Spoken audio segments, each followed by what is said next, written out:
అందరికీ నమస్కారం అండి. విషయం ఏంటంటే, ఇప్పుడు మా తాతగారు ఆస్తులు, నా పేరు రియాజ్, మా తాతగారు ఆస్తులు కావల్లో ఉన్నాయండి. ఇక్కడ తుమ్మలపేంట రోడ్లో ఒక 5 ఎకరాల పొలము, ఇది వెంకటేశ్వర థియేటర్ దగ్గర 35 అంకణాల ఇల్లు, వైకుంఠపురంలో ఒక 150 అంకణాల స్థలం ఉంది. అది మా తాతగారి ఇంట్లో పనిచేసే ఆయన దువ్వూరు వెంకయ్య అనే వ్యక్తి. మా తాతగారు చనిపోయిన తర్వాత మా తాతగారి 2 పిల్లలు, ఆడపిల్లలు, కాళిబి గారు, నాజిని గారు. వాళ్ళకి పుట్టుకత ఏంటంటే అంత మతి స్థిమితం లేదు. అది ఆసరాగా చేసుకొని దువ్వూరు వెంకయ్య వాళ్ళపైన కుక్కల్ని పెట్టి భయభ్రాంతులకు గురి చేసి వాళ్ళకి ఇంటి నుంచి బయట గెంటేసి ఆస్తులన్నీ ఆక్రమణ చేసుకున్నారు. ఇంకా వాళ్ళ గతి లేక వాళ్ళ పెద్ద కూతురు కావలి శివాలయం దగ్గర అడుక్కొని జీవనం సాగించారు. గవర్నమెంట్ వాళ్ళ గుడిసె ఇస్తే దాంట్లో జీవనం సాగిస్తూ వచ్చారు. కొన్ని సంవత్సరాల తర్వాత వాళ్ళు ఎలాగా దువ్వూరు వెంకయ్య వచ్చి అడిగేవాళ్ళు, మాకెంతో కొంత ఇచ్చేయండి, మాకు కూడా పరిస్థితులు బాగాలేవు అంటే, లేదు అని వాళ్ళపైన దౌర్జన్యాలు చేసి ఒక బియ్యం ఇవ్వడం, ఇలా చేసి వాళ్ళపైన అసభ్యకరంగా దాడి చేసి గెంటేయడం అలా జరుగుతూ వచ్చింది. మా వాళ్ళకంత మెచ్యూరిటీ లేదు, అంటే ఎక్కడెక్కడ ఉన్నాయి, ఎలా వెళ్ళాలి అనేది. అంటే మాకు అప్పట్లో వాళ్ళకి 1942లో వీలునామా ద్వారా అన్నీ రాసి ఇచ్చారు ఆస్తులన్నీ వాళ్ళకి. అలా మా దాకా వచ్చేసరికి ఇన్ని సంవత్సరాలు పట్టింది. ఇంకా కొన్ని 2022 నుంచి మేము వెళ్ళి అడగసాగాం. ఇంకా మేము వెళ్ళి ఏందన్నా ఈ గొడవలు ఎందుకు, ఎంతో చేసి మాట్లాడుకొని సెటిల్ చేసుకుందాం అనుకున్నాం. అలా లేదు ఇలా లేదు అని కొన్ని మా ఆడవాళ్ళపైన దాడులు చేయడం వల్ల మేము 2022 ఆగస్టులో అతనిపైన మనం ఒక కేసు ఎఫ్ఐఆర్ చేశాం. దాడి చేస్తే కేసు బుక్ చేసాం, అది ఎఫ్ఐఆర్ అయింది. ఆ దువ్వూరు లక్ష్మీనారాయణ అప్పుడు లా చదువుతున్నాడు ఆయన.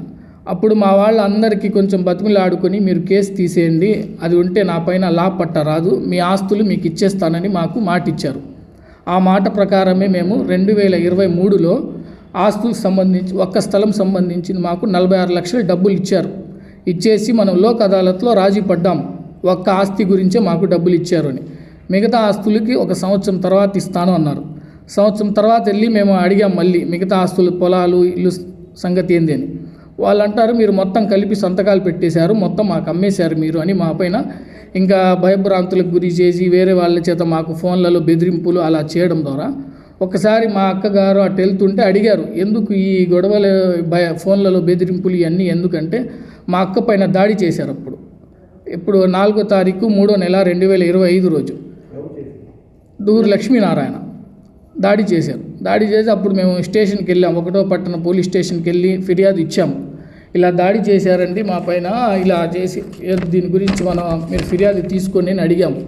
అప్పుడు మాకు సరైన స్పందన లేదు. ఆ రోజు మేము సాయంత్రం దాకా కూర్చున్నాం అక్కడ.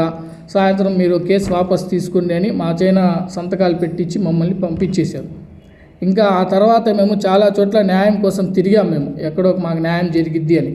మాకు ఇంకా న్యాయం దొరక్క ధర్నాలాగా వాళ్ళ ఇంటి ముందు కూర్చున్నాం మొన్న డిసెంబర్ 25 రోజు. అప్పుడు చావో రేవో ఎక్కడైనా ఏదైనా తేల్చుకుందామని మేము పెట్రోల్ పోసుకునే దాకా వెళ్ళారు ఆడవాళ్ళు.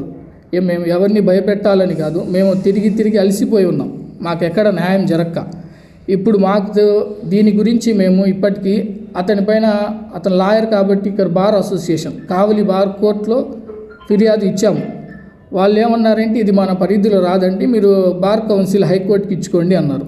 మేము ఆ పని కూడా చేసాం, బార్ కౌన్సిల్కి పోస్టు ద్వారా పంపించాం. అలాగే మనం మా సమస్య గురించి, మాకు జరిగిన మోసం, అన్యాయం గురించి గౌరవ ముఖ్యమంత్రి గారికి, గౌరవ హోంమంత్రి గారికి, అలాగే మన జిల్లా ఎస్పీ గారికి, మన జిల్లా కలెక్టర్ గారికి, అలాగే మన ఎంఆర్ఓ గారికి, సబ్ రిజిస్టర్ గారికి, అందరికీ మనం పోస్టు ద్వారా పంపించాం. అంటే మన సమస్య అంటే మనం అక్కడికి వెళ్ళలేని పరిస్థితిలో ఉన్నాం. మేమందరం వెళ్ళి ముందు ఇలా లీగల్గా ఫస్ట్ వెళ్ళి ఆ తర్వాత వెళ్ళి కలుద్దాం అనుకున్నాం. అలా మా సమస్యని అర్థం చేసుకొని మా బాధని మాకు న్యాయం చేస్తారని మేము కోరుకుంటున్నామండి. అలాగే పోలీసు వారు మాకు జరిగిన అన్యాయం గురించి విచారణ చేసి, ఎస్పీ గారు కూడా మాకు జరిగిన అన్యాయం గురించి విచారణ చేసి ఆ దువ్వూరు లక్ష్మీనారాయణ పైన చర్య తీసుకుంటారని మేము కోరుకుంటున్నాం. వాళ్ళు ఏమంటున్నారంటే, ప్రతిసారి మేము వెళ్ళి అడిగితే అతను లాయర్ ఇదే మాట ప్రతిసారి అందరూ వచ్చి మా పైన రుద్దుతున్నారు. అంటే మేము అడిగాము, లాయర్ అయితే చట్టం ఒకలా ఉంటుందా, సామాన్యులకు ఒకలా ఉంటుందా అని. ఆ మాటకి ఎవరు ఇది చెప్పట్లేదు. మాకు అన్యాయం జరిగిందని వాళ్ళ దగ్గరికి వెళ్ళి, ఇలా జరిగిందండి, అతను మా పైన దాడి చేస్తున్నాడు, మాకేమో బిచ్చగాళ్ళు అంటున్నాడు, నడి రోడ్డులోకి వచ్చి మీరు బిచ్చగాళ్ళు, మీకు మనం బిచ్చం వేసాం కదా, మీకు ఏంది మళ్ళీ తిరుగుతున్నారు ఇళ్ళ దగ్గర అని అందరి ముందు బహిరంగంగా అవమానకరంగా మాట్లాడుతున్నాడు. ఆ విషయం మేము పెద్దల సమక్షం తీసుకెళ్తున్నాము సార్. అందరి ముందు మాకు పరుగు పోయేలాగా మాట్లాడుతున్నారు. ఎవ్వరు కూడా మాకు న్యాయం చేయట్లేదు. దయచేసి ఈ ప్రెస్ మీట్ ద్వారా అయినా పెద్దవాళ్ళ సమక్షం వెళ్ళి మాకు న్యాయం చేయాలని చేస్తారని 4వ తారీఖు 3వ నెల 2025 రోజున మా అక్క పైన దాడి చేసినప్పుడు బురఖా చింపి అసభ్యకరంగా ప్రవర్తించాడు ఆయన. అప్పుడు మేము 1వ పట్టణ పోలీస్ స్టేషన్లో ఫిర్యాదు ఇచ్చాము. అప్పుడు దాని గురించి మా ఫిర్యాదు తీసుకోలేదు. సాయంత్రం దాకా మాకే స్టేషన్లో కూర్చోబెట్టి మా చేత సంతకాలు పెట్టించి మమ్మల్ని పంపించేశారు. అదేంది అతను మా పైన దాడి చేశాడు, అతని పైన ఫిర్యాదు తీసుకోవట్లేదు అడిగితే అతను లాయర్ అంటున్నాడు. అది లాయర్కి అయితే ఒక న్యాయం, మాకు ఒక న్యాయమా? దీని గురించి మేము కేసు పెడతాం మీ పైన, లేకపోతే మీరు కేసు కానీ వెనక్కి తీసుకోకపోతే మేము మీ తమ్ముడి పైన కేసు పెడతామని చెప్పారు. ఇంత చేసినా కానీ మా మాటలు అసలు ఎవరు తీసుకోవట్లేదు. మాకు న్యాయం జరగాలని మేము కోరుకుంటున్నాము. దీని గురించి అధికారులు విచారణ చేసి మాకు తగిన న్యాయం చేస్తారని, అదిగాక అతని తరఫున మాకు ప్రాణహాని ఉంది. ఫోన్లో బెదిరింపులు చేస్తున్నాడు ఆయన మాకు. ఇంకోసారి ఆస్తికి సంబంధించి మీరు వస్తే భయభ్రాంతులకు గురి చేస్తున్నారు. అతని నుంచి మాకు ప్రాణహాని ఉంది కాబట్టి దీని గురించి మీరు విచారణ చెయ్యాలని మేము సమయంగా కోరుకుంటున్నాము. నమస్తే, నా పేరు ప్యారిజాను.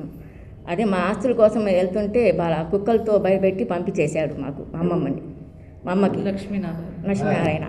ఆ శివాలయం దగ్గర గుడి చేసుకొని అక్కడ ఉన్నాము. పాసి పనికి వెళ్ళి అక్కడ తెచ్చుకొని మేము తింటున్నాము. గంజి నీళ్ళు వేసుకొని అట్ట మా అమ్మ అట్ట పీసి చేసింది మాకు ఆ రోజుల్లో. అదే భయపెట్టి పంపిస్తున్నారు. మాకు ఎట్లా న్యాయం జరగాలి సార్, మాకు మీరే న్యాయం జరగాల. అది మా అమ్మ కోసం ఏం చేస్తున్నాం. మా అమ్మ ఎట్లాగే మాకు ఎట్లా తాకిందో మాకే తెలియదు. గంజి నీళ్ళలో పిండుకొని అన్నం పచ్చిపూలు వేసుకొని తినిపించి మాకు అక్కడ చేసేసింది. మాకు అంత ఆశ పెట్టుకొని మాకు పక్క వాళ్ళు కూడా ఆడుతుంటే కూడా ఏంది మీ అంత ఆశ పెట్టి ఎంత ధ్యానంగా ఎందుకు చేస్తున్నారు, అంత ధ్యానంగా చేశారు. కుక్కలను పెట్టి మా అమ్మ కుక్క అంటే భయం. ఆ కుక్కల్ని 4 కుక్కలు పెట్టి పైన పంపించేశాడు కరిపించట్టుగా. అక్కడి నుంచి వెళ్ళిపోండి అని అప్పటి నుంచి ఇంక మేము అక్కడి నుంచి రాలేదు భయపడి. శివాలయం దగ్గర గవర్నమెంట్ వాళ్ళు సోటు ఇస్తే శివాలయం దగ్గర గుడి చేసుకొని అక్కడ ఉన్నాం మేము. గుడి దగ్గర ఉంటే అక్కడ చప్పులు పెట్టుకొని డబ్బులు తీసుకుంటుంది మా అమ్మ. అట్లా అధీనంగా ఉన్నాం మేము మనుషులు.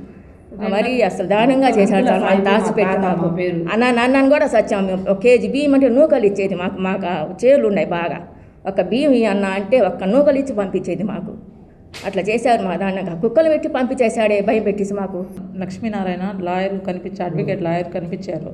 సరే నేను ఏంది మొన్న అట్లా మా తమ్ముడి మీద ఇట్లా మాట అట్లా బెదిరించారు, ఏంది చంపుతానని అది ఇది అని చెప్పి అడిగితే నాకు పట్టుకొని లాగి ఇద్దరు ఆయన మాట్లాడిగా నేను కూడా అడిగేలకి బుర్కా పట్టుకొని ఇట్లా లాగేశాడు సార్. ఇట్లా లాగేసినాక స్టేషన్కి వెళ్ళాను.